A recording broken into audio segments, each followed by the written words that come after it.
Hi, Brian Lehrer here. Up next, Brian Lehrer Weekend. 3 of our favorite segments from the week packaged together for you to listen to on the weekend. So enjoy, and I'll see you back on the radio Monday at 10 a.m. on WNYC and WNYC.org.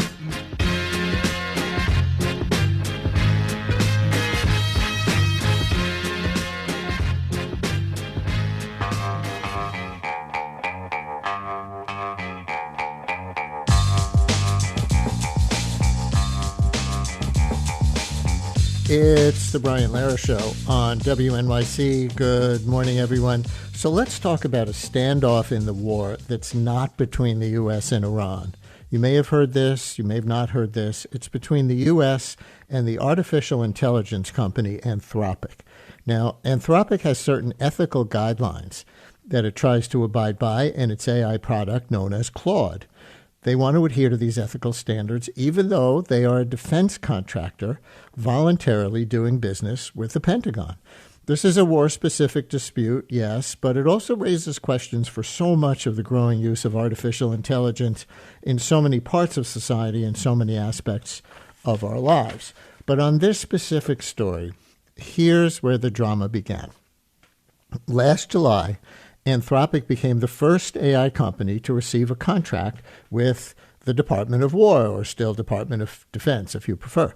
In this contract, Anthropic was granted national security clearances, which allowed Claude to be used on the military's classified networks, making it the first AI model ever to operate at that level. But baked into that contract was a catch: Anthropic's own terms of service, which prohibit Claude from being used in autonomous weapon systems, we'll explain what that means, or for the mass surveillance of American citizens. You probably know what that means. The clause is now at the center of a standoff that has put the company's entire relationship with the federal government at risk and is even raising new questions about possible abuse of power by Trump and Secretary Pete Hegseth. Let's discuss. With me now is Stephen Levy, editor-at-large for Wired. He wrote an article called AI Safety and the War Machine just before the U.S. launched this war. Now it's doubly relevant. Stephen, thanks for joining us. Welcome to WNYC. Thanks. My pleasure to be here. And to get us into this story, I think it's worth hearing a couple of sound bites of how Anthropic CEO Dario Amodei has framed what his company is actually fighting for. So here he is speaking with CBS reporter Jolene Kent last week. I believe that we have to defend our country. I believe we have to defend our country from autocratic adversaries like China and like Russia. So that's on the one hand, but at the same time, I have always believed that, as we defend ourselves against our autocratic adversaries, we have to do so in ways that defend our democratic values and preserve our democratic values. So, Stephen, let's start there. How did a self-described AI company with these values end up in this deeper relationship with the U.S. military in the first place? Well, that's a great question. I think that, Anthropic was built on the premise that they can do AI safety better than other companies, and that other companies would emulate them and build safety just as strongly into their products. They call this the race to the top. As a matter of fact, Anthropic was founded by people who left OpenAI, which was a leading startup in the AI field, because they felt that OpenAI wasn't being safe enough. So they also do believe, as Dario said, that it's important to use these technologies to advance our national interests. As a matter of fact, Anthropic has been more hawkish than other companies in saying that we have to deny our best chips and technology to China, whereas the Trump administration sort of backed down on its original stance of doing that and licensed chips to China, the NVIDIA chips. And Anthropic is an outlier saying we shouldn't do that. So they put themselves in this position by signing, as you mentioned, the contract saying, okay, we can use our technology, and they have among the best AI technology, to protect our nation, to use it in a national security context, But here's what we won't allow. And key one thing is autonomous weapons, in terms of drones that can pick their own targets and exercise lethal force. Anthropic believes that we're not ready for that. The technology is not good enough to do that reliably, and they don't want their technology being used to, mess up in targeting. And down the road, there's a specter. If you have autonomous drones going around there that make decisions on their own, this stuff can get out of control. You could set swarms of drones that decide on their own who to kill. That's an alarming concept. Yeah. Pete So Hegseth. here, in fact, hang on, we'll get I want you to talk about Pete Hegseth, but let me play another clip of Amode, in his own words, making the argument against fully autonomous AI weapons. He doesn't want his AI model used that way. This again was on CBS. The AI systems of today are nowhere near reliable enough to make fully autonomous weapons. Anyone who's worked with AI models understands that there's a basic unpredictability to them that in a purely technical way we have not solved. And there's an oversight question too. If you have a large army of drones or robots that can operate without any human oversight, where there aren't human soldiers to make the decisions about who to target, who to shoot at, that presents concerns. And we need to have a conversation about how that's overseen. Well, that kind of sounds like common sense. What's the argument against it from Pete Hegseth? He basically is taking a stance that in the heat of war, we should use whatever is available to us, and the way that it's going to be maximally efficient and lethal, as we need it. So he basically decided about a month ago, earlier this year, that Anthropic couldn't be trusted to provide the technology if they weren't going to be on board for anything the Pentagon wanted to use it for, and wanted to change the terms of the contract. And that's where we wound up with this impasse. Yeah. And you can imagine, if listeners, you've run into AI mistakes or what they call hallucinations in little ways in your life, what the implications might be if AI models are picking out their own targets without human supervision. I'm thinking of a little thing, Stephen, where I was looking up sort of wars going on around the world, and the AI model in my Google search was the first thing that came up. And one of the ones that it listed for Latin America was Armenia versus Azerbaijan. Well, guess where is not in Latin America? But if it can do that, then I don't know, maybe that girls' school in Iran where 175 people reportedly were killed already in this war, most of them children. Somebody made a mistake. We don't know if it was AI that made a mistake, but you don't want AI to be able to potentially make that mistake without human supervision, right?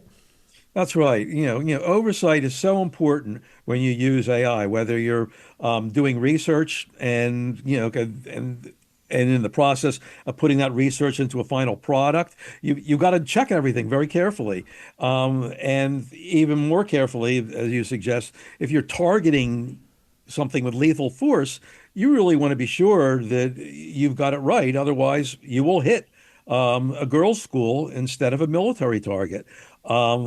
This is what greatly concerns Anthropic. And I think down the road, I think it should concern all of us, in terms of how AI is used in general. The big question is, there's no ceiling for the capabilities of AI as it's being developed. We're trying to figure this out. And companies like Anthropic and OpenAI, and Google and the rest of them are developing this technology and trying to make it safe, but they're in a race between, each other, who's going to get to artificial general intelligence first. And that's more important to them, I think, in the priorities than doing it safely. And we see through the military lens how dangerous this can be. And again, the two ethics clauses in Anthropic's terms of service are prohibiting the AI model Claude from being used in autonomous weapon systems. That's the one we've been talking about. The other one is for mass surveillance of American citizens. Here's CEO Amode on that. I am concerned that AI may be uniquely well suited to autocracy and to deepening the repression that we see in autocracies. We already see it in the kind of surveillance state that is possible with today's technology. But if you think of the extent to which AI can make individualized propaganda, can break into any computer system in the world, can surveil everyone in a population, detect dissent everywhere and suppress it, make a huge army of drones that could go after each individual person. It's really scary. So, Stephen, is Amode describing there anything that the Pentagon was specifically asking for, or is that a more hypothetical concern at this point? Well, I think it really isn't a remote possibility. If you see the nature of the argument, and you can go way down into the weeds about what in the contract with Anthropic, the Pentagon wanted to do, and what they've forged with a contract that they did execute with OpenAI, which rushed in to take its place. You want to watch out for what they won't do, and what they seem reluctant to grant the AI companies is the promise that they won't use all kinds of information that's available in the public sector or from data brokers, and then use that for how they treat citizens. And it turns out what's legal to do could be much more powerful if you use AI, and much scarier in terms of a surveillance state. And I think the AI companies, particularly Anthropic, are very sensitive about that. They don't want to be the trigger to make things a 1984 dystopia, and they're trying to say, don't use us for that. So now we get to the retaliation piece, if retaliation isn't too strong a word. How did the Pentagon react to Amode and his company, Anthropic, wanting these two ethics clauses in their contract with the Pentagon? Well, this is the really striking part of the story in terms of how the administration is acting. You would think that they would say, you know what, Anthropic, you've got these red lines. We can't accept these. We're going to go to another company and use their technology. We'll have a transition period where, we'll phase out your Claude AI model and do something else, and we'll go our separate ways. Instead, what the Pentagon did, and the administration has embraced, is saying that we're going to label you what's called a supply chain risk. And this is something used against typically foreign companies, which are seen as our enemies. And they've gone even farther and said that any company that does business with Anthropic, the government will not do business with. And that's a potentially crippling blow to a corporation. Are they going through with it? Well, we've seen several agencies, Treasury, House of Human Services, say that we're not going to use Anthropic, and we're not going to do business with other companies that do this. Now, so far, Donald Trump has written this. It's only in a tweet. They actually haven't formally invoked this, but the agencies are saying they're doing it anyway, and Anthropic has indicated they're going to sue to fight that. The Financial Times reports that as of this morning, talks between Anthropic and the Pentagon have quietly reopened. Is there a version of this that ends well from an ethical standpoint, or does it seem like Amode will need to relinquish his ideals for the sake of his company's profits? Well, or even existence if the retaliation is too strong? Yeah, Amode, he put out an internal memo that was very strong. He said that the reason why they're being punished is because they don't cater to Donald Trump. They don't do what he called dictator-like,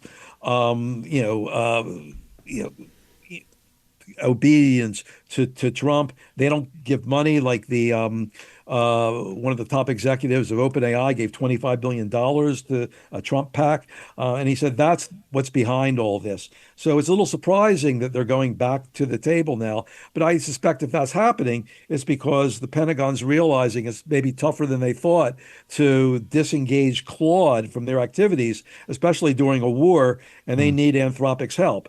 But to your larger question, there actually isn't a way to, spin this as something where all is happy. A couple of years ago, we were in a position where all the AI companies, most of the people in the government and Congress were saying, you know what, we have to come across with some sort of regulation, some sort of plan to figure out how we're going to deal with AI's very scary powers. There's great opportunities, but also very scary powers. And they talked about regulation. They talked about international bodies that might eliminate AI from certain kinds of warfare. That's all gone now. We're all about competition with China in AI. The companies are all about competition with each other. So I see a rather bleak outcome from that this flap is a symbol of. I said in the intro that this standoff between AI and the Pentagon, it's obviously specific to that company and that branch of government, but it might have overtones for the safe deployment of AI in all kinds of sectors of American life, world life, and society. Do you see that? Absolutely. I mean, I think, it's, because I just said, this is an indicator that when it comes to what we once thought very recently was, an important effort to, go, internationally even to figure out how this technology could not be used to the detriment of humankind. That's gone by the wayside. And now it's, accelerate until AI is, beyond the point we can control it. Later in the show, listeners, we're going to talk about risks and benefits, according to a doctor, of using AI in any way with respect to your medical life or your health. That'll come up in about an hour. For now, we thank Stephen Levy, editor-at-large for Wired, among his recent articles, AI Safety and the War Machine. Thank you very much for joining and explaining this to our listeners. I think this one's flying a little below the radar with the actual military strikes that are going on, but it's so important. Thank you. Thank you, Ron. Brian Lehrer on WNYC. And yes, on Tuesdays on the show, we like to bring the science on health and climate and sometimes other science policy issues. Today, we return to the issue of vaccines with one of America's leading vaccine scientists. As the vaccine news continues to pile up, even as the public is mostly being focused on the war, we don't want to get distracted from everything else. As we speak, in the first 2 months of this year alone, the U.S. reported 1,100 cases of measles, 6 times more than has been typical for an entire year since measles was declared eliminated in this country.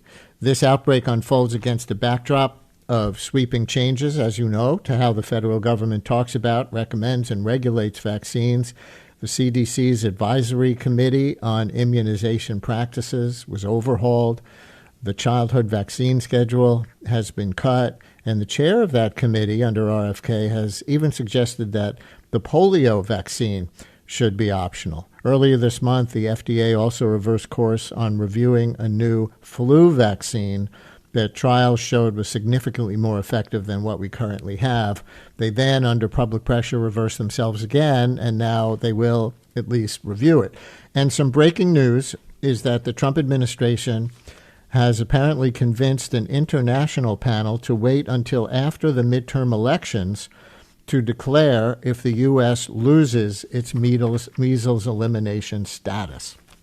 So with me on as much of this as we could get to is Dr. Paul Offit, director of the Vaccine Education Center and an attending physician in infectious diseases at Children's Hospital in Philadelphia. He's the author of Autism's False Prophets and most recently, Tell Me When It's Over, an insider's guide to deciphering COVID myths and navigating our post-pandemic world. He's also one of those ACIP, Vaccine Advisory Board members, who was fired last spring. Dr. Offit, always good to have you. Welcome back to WNYC. Hi, Brian. It's my pleasure. And I see you published something just this morning responding to comments that Health Secretary Kennedy made on a podcast this week about germs. You characterized it as the toilet seat challenge test. What? What do you mean by that? Right. So on a podcast, Robert F. Kennedy Jr. said that he's not scared of germs because he has snorted cocaine off toilet seats, which I guess means that he doesn't have to worry about that anymore. I mean, if you can get past the fact that our nation's number one public health official said something like that, he has many germs to worry about as a man in his 70s, like respiratory syncytial virus or influenza or pneumococcus or COVID. I mean, all of which can cause someone his age to be hospitalized or worse. So he's not immune to germs, even though he was able to snort cocaine off of toilet seats. This is like the worst, most conspiratorial thing that people have said about RFK that I've been slow to believe that he seems to be confirming with this comment that he doesn't believe in germ theory, right? Meaning that he doesn't believe fundamentally that germs spread from person to person, or in this case, surface to person, and cause disease. Am I overinterpreting this? No. If you read his book, The Real Anthony Fauci, and I don't recommend it, but on pages 285 to 288, he says that. He says that he doesn't believe that specific germs cause specific diseases, which was well established by the late 1800s. Rather, he believes in sort of the miasma theory, that there's kind of generally these poisons out there which you can avoid simply by having good health and making sure you have good nutrition. And he'll say that. I mean, he'll say things like when children, for example, die of measles, he'll assume that they were immune compromised or they were living in a food desert, which wasn't true of the two healthy little girls in West Texas last year who died of a vaccine-preventable disease, measles, because they weren't vaccinated. So here's that breaking measles news. An international panel was set to meet in April, I see, to decide whether the U.S. officially loses its measles elimination status. That meeting has now been pushed to November after the midterm elections, and I see that that's at the request of U.S. health officials. They say they need more time to analyze the data. Do you believe the rationale? And what would it mean, except a designation on paper, for the U.S. to lose its measles elimination status? You're right. That's all it means, which is a designation on paper. The fact is, this is a measles endemic country now. I mean, last year, 2025, we had more measles cases than we've had in more than 30 years. We had 3 people die of measles, which equals the total number of measles deaths in this country over the last 25 years. We had our first measles death in a child since 2003. That's more than 20 years ago. I think you can assume that if you're coming to this country, you better make sure that you're immunized against measles because measles is circulating here. And last June, Kennedy fired all 17 members of the CDC's advisory committee on immunization practices. This is, maybe a little wonky and bureaucratic for a lot of listeners. They don't know what ACIP is, the Advisory Committee on Immunization Practices, ACIP. And full disclosure, you were included among those who were canned. And then earlier this year, the committee cut the childhood vaccine schedule from 17 diseases to 11, and that included a vaccine that you co-invented, the rotavirus vaccine, and that's no longer universally recommended by them for infants under the new schedule, along with hepatitis A, hepatitis B, RSV, HPV, and the meningococcal immunization. So, maybe there's some point of personal pride that's been damaged here for you, but what does it mean to you personally, and what do you think it means medically that those vaccines are not being universally recommended anymore? Right. Well, just for the record, I was on the ACIP between 1998 and 2003. I was on the FDA. You were not currently on it. Sorry. No, I wasn't one of those. I was on the FDA Vaccine on Advisory Committee I apologize. from 2017 2025.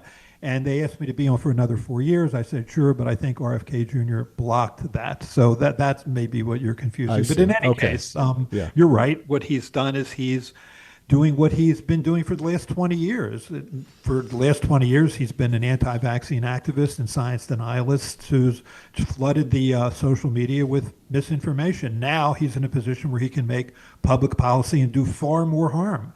And that's what he's doing. He wants to make vaccines less available, less affordable, and more feared. And his first step is this one, which is, aside from firing all 17 members of the Advisory Committee for Immunization Practices, which generally gives advice, and then replaces them with people like him who have an anti-vaccine bias, he's taken vaccines like the influenza vaccine or the COVID vaccine or the rotavirus vaccine and made them basically optional.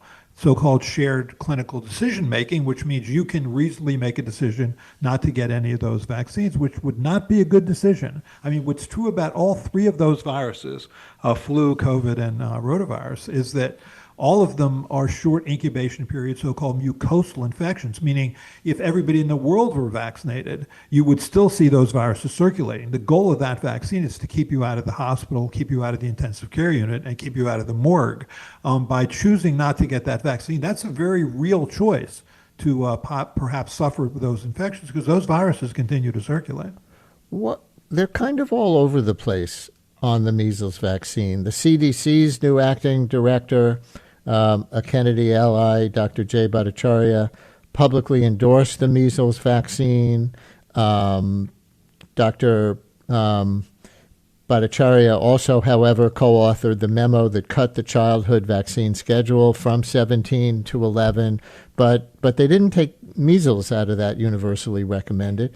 At the same time, at her confirmation hearing last week, Casey Means, the Surgeon General nominee, wouldn't say that mothers should vaccinate their kids against measles. One of the chapters in her best-selling book is titled Trust Yourself, Not Your Doctor.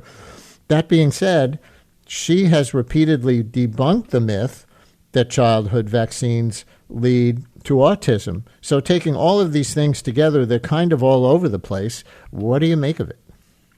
It's a mess. I mean, you have basically the first child died of measles in this country in more than 20 years last February. And since then, no one has really stood up and said, get a measles vaccine. I mean, vaccinate your children. This death was unconscionable. This unvaccinated child's death was preventable and therefore unconscionable. No one.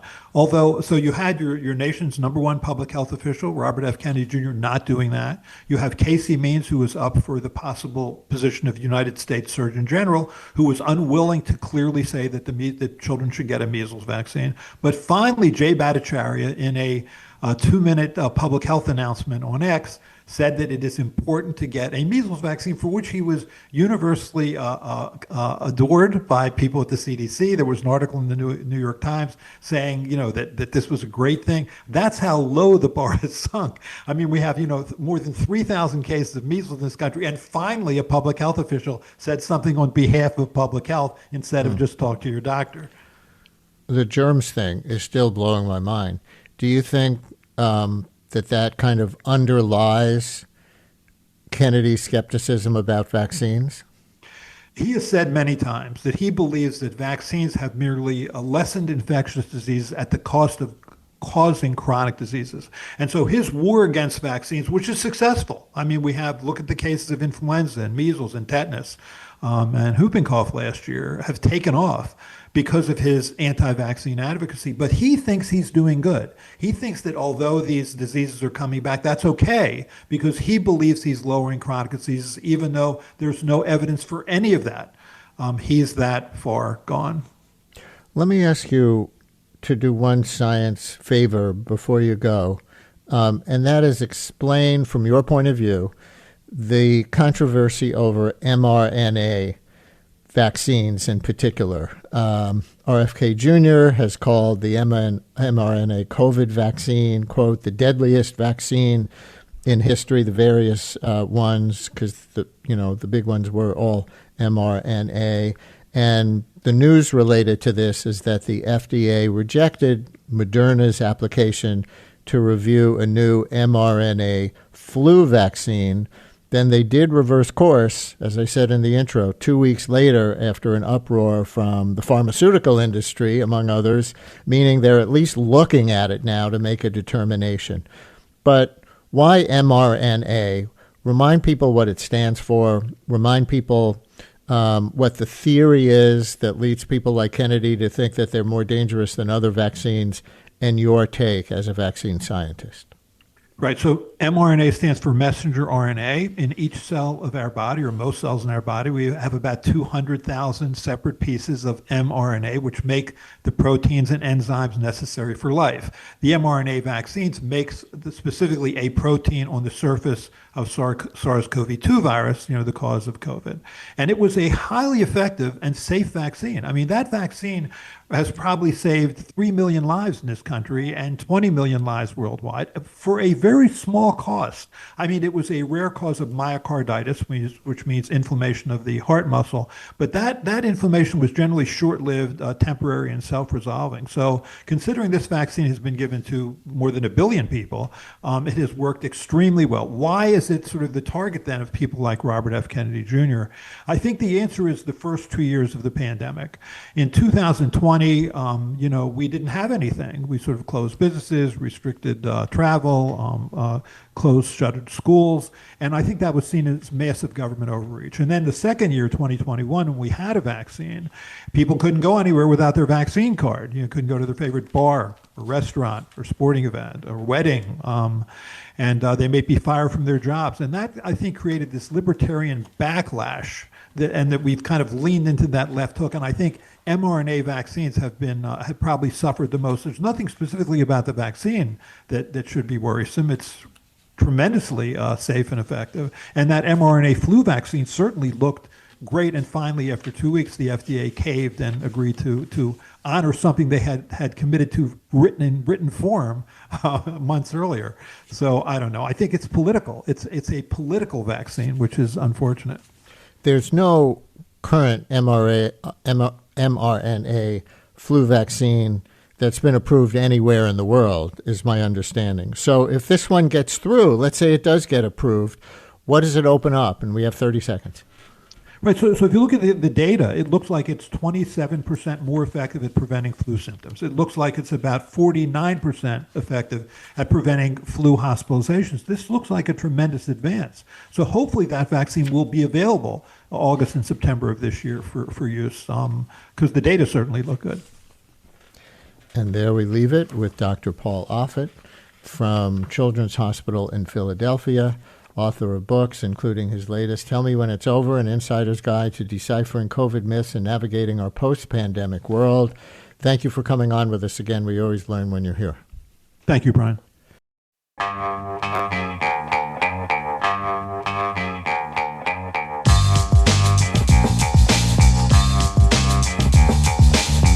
Brian Lehrer on WNYC. Now, as promised, we debut a new year-long series on the show. We're going to take time each month to pay some attention to maybe the most important part of the city and surrounding areas when you really think about it, the part that's not man-made, the plants and animals that help sustain us. Some of you probably remember our 2022 series, BL Trees. And once again, we'll be joined throughout the series to talk not just about trees, but other kinds of plants this time and wildlife. Marielle Anzelone, urban botanist and ecologist, and the founder of New York City Wildflower Week, NYC Wildflower Week. Hey, Marielle, welcome back. Good to hear your voice again. Hi, Brian. It's so great to be back on. I'm really excited to be here. And maybe before I introduce this month's topic and the expert you asked to join you, you could tell us a bit about why it's important in general in this city with so much to hash out with the built environment. We need to spend some time looking at what's growing in the cracks in the sidewalks and the remaining green spaces and things. Sure. Well, I think, it's something that people don't really consider, but the very existence of New York City is based on the fact that it has a really rich biodiversity. And what I mean by that is it's the living part of the natural world. So it's the plants, it's the animals, it's the fungi, even the bacteria that live in our city. We have salt marshes and vernal pools, coastal dunes. So there's a lot of really rich nature through the 5 boroughs, but we don't really think about them a lot. In some ways, I think a little bit about it as like, how having a stable democracy helps people kind of move on to doing other more creative things. This is the underlying infrastructure that we rely on, but don't really think about, like the way flowers are pollinated, or that forests store carbon and provide oxygen that we breathe. So these ecological concerns directly support human health and our climate resilience and even our economic systems. So they're really important to think about, but also it brings people a lot of joy just to observe plants and animals around us. Absolutely. Yeah. And we're going to do this together once a month for the next year. And I see you've got some great topics lined up that our listeners will be able to participate in. Birds, insects, wildflowers, migrations, green spaces, shorelines, and more. And so for this month, to kick it off, as March reliably came in like a lion, we're going to look ahead a couple of weeks to the first day of spring. Coming up later in March. We are in that roller coaster part of the year, snow and ice and freezing temperatures one day, 50 degrees the next. It's supposed to be 60s by the end of the weekend. That's one sign of spring. But this month's additional guest is going to give up some signs that the plants and animals around us are picking up and sending out, and why we need to pay attention to that. Teresa Crimmins is the director for the USA National Phenology Network, associate professor in the School of Natural Resources and the Environment at the University of Arizona, and the author of the book, Phenology. Professor Crimmins, thanks for joining us for this. Happy almost spring. Welcome to WNYC. Thank you so much for having me. I'm really excited to be here. Okay, so I'm wondering, along with probably thousands of other people right now who just heard me introduce you, what's phenology? It's such a fair question. I get this all the time. It's an old-fashioned word that we really aren't that familiar with, but that I assure you refers to content that we're all familiar with. It shares the same root as the word phenomenon, and what it's referring to is when those seasonal events that define the start of spring or any of the other seasons happen, and what the conditions are that are associated with them happening. So phenology refers to when we will see those first blooms start to peek out through the snow, or when we will see the first migratory birds, return back from the south. And it's just a really important facet of our lives that oftentimes we may not really talk about, but once you start thinking about it, you realize, oh yeah, that is actually threaded throughout my life and my daily round. Yeah, and I love that we're starting this series in the month when spring begins, because spring just shouts beginnings, and we can see the ice melting. But what's going on, Professor Crimmins, that maybe isn't as visible? Yeah, that's a great question. Spring really is definitely the season that folks pay the most attention to, I think, because we're kind of coming out of that cold, dark winter. We're so ready for seeing hope that it's going to feel warm and colorful and comfortable to be outside again without hats and all the rest. So there's actually a lot going on, like you hinted at. Plants in particular have been paying attention to the conditions all through the winter months, trying to get a sense of when they should start showing off their signs of spring, when they should start to actually crack those leaf buds open and reveal their flower blooms. They're paying attention to both things like how long the days are. They've got these cool cells called phytochromes that are sensing the length of the day and how many hours of sunlight they're being exposed to. And they're also paying attention to the temperature, how warm and cold it's getting, and what the extremes between the warm and the cold from nighttime to daytime are. Those two things definitely play a major role in influencing things like when the sap starts to move within the trees. And if you're familiar with tapping sugar maples for syrup, that's exactly what you're taking advantage of, is the fact that the trees are starting to move the sap up and down again, and we can tap into that and drink it and enjoy it. And some of the signs that those things are happening are, if you look at the base of trees, if there's snow around them, you might notice a ring that's been melted right around the base of the tree, and that's evidence that that tree is warming up, literally, and doing things. And even though we may not see the outward signs like the leaf buds breaking yet, we can be assured that there is activity happening. That tree is alive and well, and spring is on the way. Now, listeners, we're going to invite you to participate in this series, not as a call-in right now, but something you can do on Instagram. Those of you who use Instagram, post a picture to your Instagram story that's a sign of spring. Tag our account when you do. That's at Brian Lehrer Show, at Brian Lehrer Show, and use the hashtag BLWild, which we're calling the series on Instagram, BLWild, and we'll repost them to our Instagram stories as the month goes on. That's hashtag BLWild. Make sure you tag us at Brian Lehrer Show on your Instagram story. We are inviting your signs of spring, and we'll talk about some of them on a future show. Marielle, is there a particular sign of spring, in addition to the interesting ones that Professor Crimmins just mentioned, that you're on the lookout for, that our listeners in the area can be on the lookout for? Yeah, well, and really easy one that should be coming up pretty soon are red maples. That's a native tree that is really common in our woodlands, but it's also really common in our landscapes. It's planted as a street tree, and it's something that people can see pretty easily. Maples are among some of the earliest trees to bloom. But the red maples are really pretty because they're bright red. They're really small, but again, given that we're starved for anything spring-like, to see these little red flowers, they're just little pointillist dots up on the tree. It's really beautiful. So I would encourage people to look for that.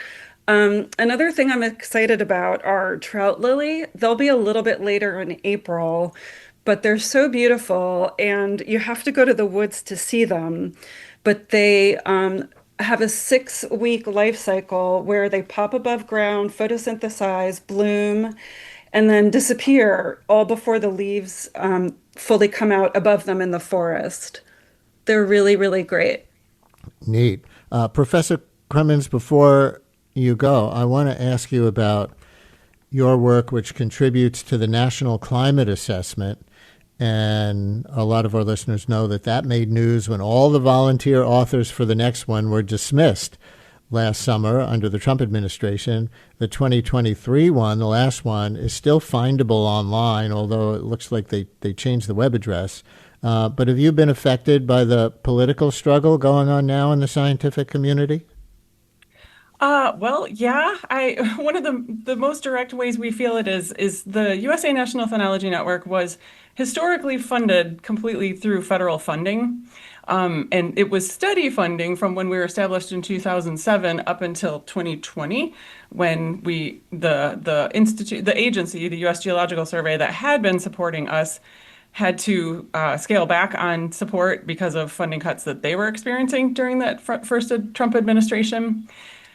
Since that time, we have been able to persist through mainly securing competitive grants, mostly from federal sources of support, and a few other things. But it's gotten harder. We are very fortunate to have received a grant from the Moore Foundation most recently, and so we are continuing our work because it is really important for understanding what is happening all across the country in all the seasons and all the different species, because it is such an important indicator of how plants and animals are responding to rapidly changing climate conditions. And so, yes, the funding has been impacted, but we feel very strongly about the value of what we do. It feeds straight into the National Climate Assessment and so many other assessments and just foundational research about how species and biodiversity is being impacted by climate change.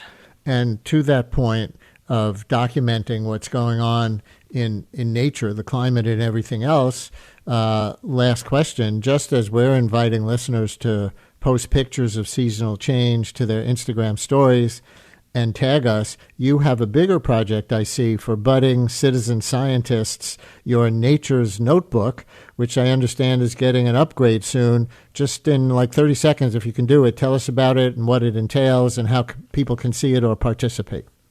Sure. So Nature's Notebook is an opportunity for folks of all ages and background to document what they're seeing happening seasonally throughout the year in their yards or off the balconies of their apartment buildings or anything else. So you can download the app, Nature's Notebook. And yes, we will be releasing a wholly new version of it in about by the end of the month. And you can go ahead and sign up now, and then you'll be prompted to download the new app, which will be a lot more robust with a lot more features and invitations for more appealing for younger audiences, for sure. Professor Teresa Crimmins, thank you so much for joining us today. This was great and really informative and inspiring, really, here at the beginning of March. And Marielle Anzelone, urban botanist and ecologist, founder of New York City Wildflower Week. We'll talk to you in April. That's great. Thanks, Brian. Thanks for supporting science and having us on today. And listeners, yes, thanks so much. You bet. Don't forget, listeners, we're inviting you to post your pictures of seasonal change happening right now to your Instagram stories and tag us at Brian Lehrer Show, using the hashtag BLWild.